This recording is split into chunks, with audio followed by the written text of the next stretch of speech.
मित्रों, आपने कभी कोई खबर सुनी होगी, पढ़ी होगी और सोशल मीडिया पर देखा होगा कि एक बच्चे के इलाज पर 18 करोड़ रुपए चाहिए और उसमें हाई तौबा मस्ती है। फिर क्राउड फंडिंग होती है, फिर कहते हैं कि हमने 9 करोड़ रुपए इकट्ठा कर लिया, 12 करोड़ इकट्ठा कर लिया, 6 करोड़ और चाहिए और फिर बच्चे का इलाज होता है।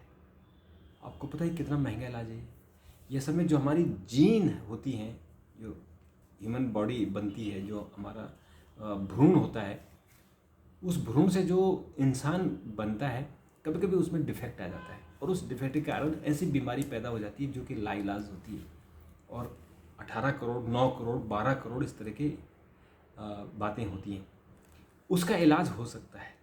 दुनिया में इतनी बड़ी क्रांति हो रही है कि शायद कोई कल्पना भी नहीं कर सकता है कि जब बच्चा माँ के पेट में, कोख में जब भ्रूण का रूप लेगा तो आप उसी को वहीं पेट में ही ठीक कर सकते हो और अपने मन माफिक उस बच्चे का दिमाग, उसका कैसा डिल डॉल होगा, कैसा रंग रूप होगा, ये आप तय कर सकते हो।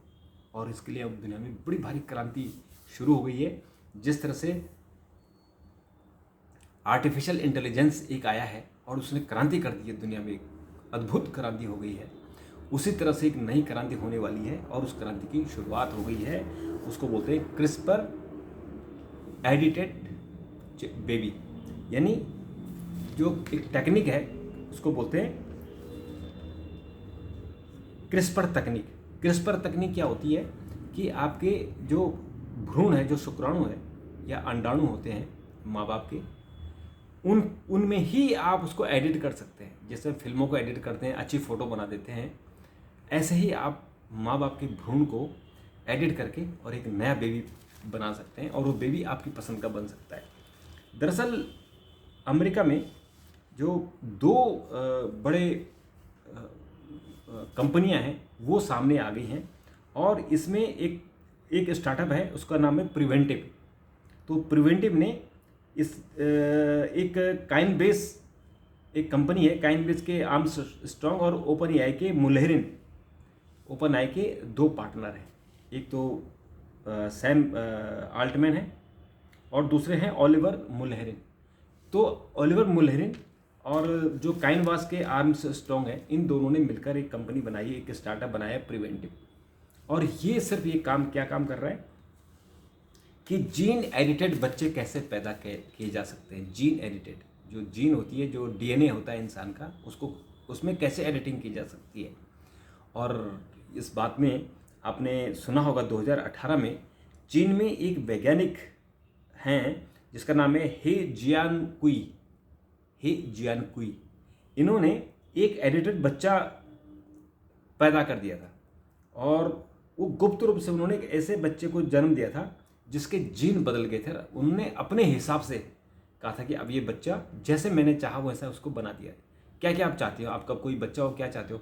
बहुत बड़ा साइंटिस्ट हो, या बहुत बड़ा क्रिकेटर हो, या बहुत बड़ा कोई फिल्म स्टार हो। आपने सोचा कि उसके नए नक्श कैसे होने चाहिए, उसके दिमाग कितना होना चाहिए, उस हिसाब से आपने डिज़ाइन किया और बच्चा पैदा हो गया। तो जब ये 2018 में चीन के वैज्ञानिक ने किया था तो पूरी दुनिया में एक हंगामा खड़ा हो गया था। पूरी दुनिया में तबाही मच गई थी और कहा था कि ये जो है ये हमने पूरी दुनिया में कि ये जो है इसको बहुत खतरनाक माना गया कि इस तरह की चीज़ें नहीं होनी चाहिए। लेकिन ऐसा हुआ और इसका विरोध हुआ। तो उसके बाद वो शांत हो गए। पूरी वैज्ञानिक समुदाय ने भी उनका जो जियानकुई हैं उनका बड़ा विरोध किया था। उसके बाद अब जो है एक टेक कंपनी है जिसका मैंने जिक्र किया कि प्रिवेंटिव है। इस प्रिवेंटिव में जिसमें क्रिस्पर तकनीक से इंसानी भ्रूण में बदलाव करने की योजना का ऐलान कर दिया है। कंपनी के संस्थापक लुकास हैरिंगटन, इसके जो संस्थापक है वो लुकास हैरिंगटन है, डॉक्टर हैं पेशे से, और उन्होंने इस प्रोजेक्ट के लिए 268 करोड़ रुपए जुटा दिए हैं। 268 करोड़ रुपए। इसमें काइनबेस के सीईओ ब्रायन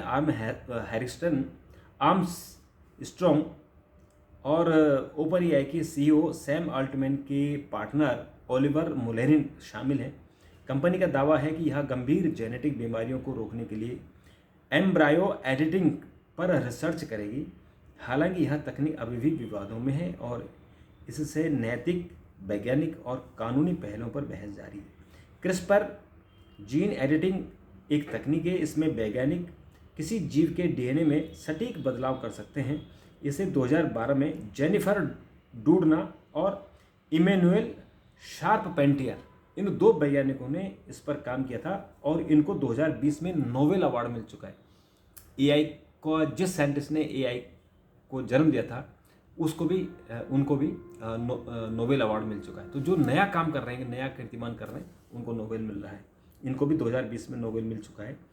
इस तकनीक से बायोलॉजी में क्रांति आ गई थी और इसके जरिए बीमारियों का इलाज भी संभव हो सका था, जैसे कि जीन एडिटिंग दवा कैसगेवी से सिकल सेल बीमारियों का इलाज होता है। सिकल सेल बीमारी आपने बहुत सुना होगा। सिकल सेल ये रेयर बीमारी होती है, मतलब करोड़ों लोगों में एक होती है और इस बीमारी को ठीक करने में 18 करोड़ रुपए का खर्च आता है। और डॉक्टर हैरिंगटन का दावा है कि एम्ब्रायो एडिटिंग से इलाज की लागत घटकर 4.5 करोड़, यानी लगभग 5 करोड़ रुपए इसमें खर्च आ जाएगा।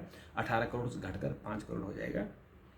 और क्रिस्पर तकनीक से एक कोशिकीय भ्रूण या शुक्राणु अंडाणु में बदलाव आसान है। ये जो 18 करोड़ रुपए का इलाज होता है वो भी बेसिकली जो भ्रूण है उस भ्रूण में ही ठीक करते हैं। बेसिकली भ्रूण तो उस वक्त जन्म ले चुका होता है, पर उसी में ही उसकी डीएनए में ही चेंज करते हैं। ऐसा उसमें इंजेक्शन डालते हैं, इंजेक्शन लगाते हैं 18 करोड़ रुपए का, कि वो जो भ्रूण, जो उसका डीएनए खराब हो गया, उस डीएनए को करेक्शन कैसे कर सकते हैं। जैसे हम एडिटिंग करते हैं, जैसे फोटो खराब हो जाती है, वीडियो खराब हो जाती है, हम एडिटिंग से उसको ठीक कर सकते हैं। ऐसे ही ये क्रिस्पर एडिटिंग से कर सकते हैं, उसको भ्रूण को ठीक कर सकते हैं। और इसमें क्या बदलाव होता है कि जैसे जैसे भ्रूण विकसित होता है, बदलाव नए सेल्स में फैल जाते हैं। प्रक्रिया सुरक्षित रहने पर जेनेटिक बीमारी वाली दंपति बच्चों को बीमारी से मुक्त रह सकते हैं। प्रयोग जोखिम भरा है। ग्रिली का तर्क है कि गणितीय मॉडलिंग भले ही यह दिखाए कि कुछ बीमारियों का जोखिम घट सकता है, पर इंसानी भ्रूणों का इसका प्रयोग जोखिम भरा है। वैज्ञानिकों को यह मान लेना चाहिए तकनीकी मौजूद तो है, इसका इस्तेमाल करना चाहिए, लेकिन ये गलत होगा क्योंकि इस प्रयोग के नतीजे खतरनाक हो सकते हैं। जैसे भी अमेरिका में एम्ब्रायो एडिटिंग का ट्रायल बैन है, तो कुछ कंपनियां यूएई में ट्रायल पर विचार कर रही हैं। सिलिकॉन वैली के दखल से चिंतित डेवलपमेंटल बायोलॉजिस्ट रॉबिन बैज कहते हैं कि बेस एडिटिंग जैसी तकनीकें उम्मीद जगाती हैं, पर टेक इंडस्ट्री का रवैया पहले कर लो बाद में देखेंगे इंसानों पर लागू नहीं हो सकता। भविष्य में कुछ कंपनियां बच्चों की शक्ल, सूरत या बुद्धिमत्ता बढ़ाने के लिए जीन एडिटिंग का दावा कर सकती हैं और डिजाइनर बेबी का चिंताजनक ट्रेंड शुरू हो सकता है। ये तो होता ही है। तो एक डिजाइनर बेबी ना पैदा हो जाए तो वो खतरे, उस पर साइंटिफिक क्या सोचेंगे या गवर्नमेंट उस पर कितना बैन लगाएंगे, क्या करेंगे, वो चीज़ देखना होगा।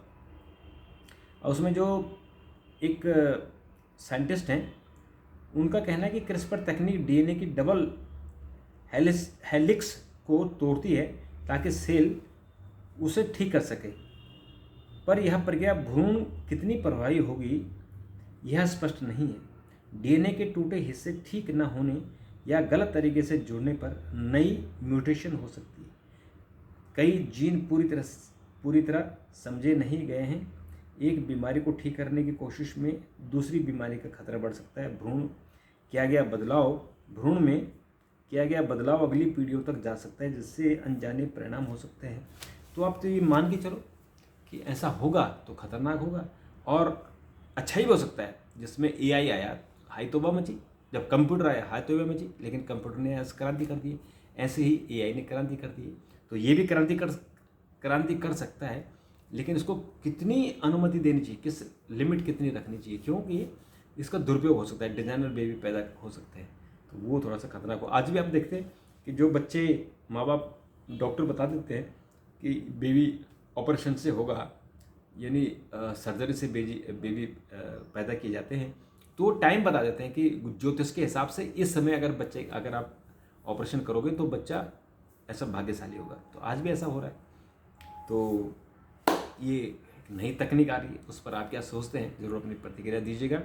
और कमेंट बॉक्स में ज़रूर कमेंट लिखिए ताकि मैं उसका जवाब दे सकूँ और किसी साइंटिस्ट से जो बायोलॉजिस्ट हैं उनसे बात करके मैं आपके लिए और अच्छी जानकारी ला सकूँ। तो अभी के लिए इतना, फिर मुलाकात होगी। नमस्कार।